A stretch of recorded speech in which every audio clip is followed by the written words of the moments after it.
அல்லாஹ் எனக்கு அழுக தரல, அல்லாஹ்வுக்கு எல்லாம் போல். இந்த வரலாற்றுடைய சம்பவத்தை நான் குறிப்பு எடுத்துக் கொண்டிருக்கும் பொழுது அல்லாஹ் என் கண்ணன் தண்ணீர் வந்துருச்சு. அல்லாஹ்ட்ட அன்பிவாசத்தை பயான் செய்யும்போது அளவு வச்சிடாதே அல்லாஹ், அது மோசடி ஆயிடும். அல்லாஹ் அழுதேன், ஒரு நிமிடம் அழுதேன்.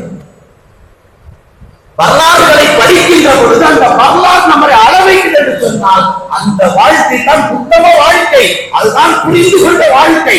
அப்படிப்பட்ட வாழ்க்கையை ரசூலுல்லாஹ் சஹாபாக்களுக்கு வாழ வைத்தார்கள். மனமுறையோடு வாழ்ந்த மதீனா சஹாபாக்களை ரசூல் ஸல்லல்லாஹு அலைஹி வஸல்லம் எப்படி நகர்த்தி கொண்டு போறாங்க பாத்தீங்களா? அன்பார்ந்தவர்களே, வாழக்கூடிய இந்த உலக வாழ்க்கையிலே நபியுடைய வருகைக்கு முன்னால் உலகம் மனமுறிவோடு இருந்தது. நபியுடைய வருகைக்கு பின்னால் உலகம் புரிந்து கொண்டது. உலகத்தில் உள்ளவர்கள் புரிந்து கொண்டார்கள். ஒரே ஒரு வேதனை, முஸ்லிம் சமூகம் இன்னும் புரிந்து கொள்ளவில்லை.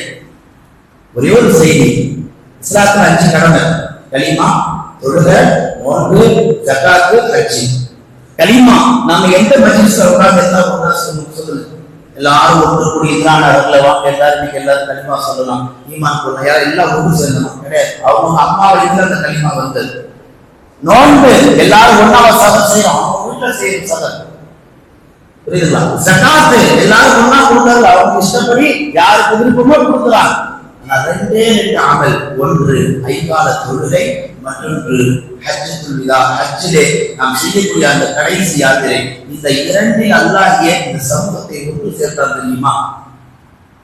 மேல் தெருல இருக்கிறவர் கீழ் தெருலுக்கு பள்ளிவாசலுக்கு வருகின்ற பொழுது, கீழ் தெருவில் இருப்பவர் மேல் தெருவுக்கு பள்ளிவாசலுக்கு வரும் பொழுது 2 பேரும் ஒருவர் இன்னொருவருக்கு சந்தித்துக் கொள்கின்ற பொழுது அன்பு ஏற்பட வேண்டும், ஒருவருக்கு ஒருவர் பாசம் ஏற்பட வேண்டும், புரிதல் ஏற்பட வேண்டும், நல்ல பிணக்கம் ஏற்படுவதற்காக வேண்டிதான் 5 வேளை தொழுகை அல்லாஹ் தஆலா பள்ளிக்கு வர வைத்தார்.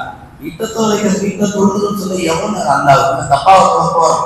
பள்ளியில வந்து ஜமாத்தாக தொழுகின்ற பொழுதுதான் நாம் எல்லாம் என்ற ஒற்றுமை கைப்பிடித்து இருக்கின்ற அந்த அடிப்படை சித்தாந்தத்தை அல்லாஹ் நமக்கு புரிவதற்காக பள்ளிக்கு வர சொல்கிறான்.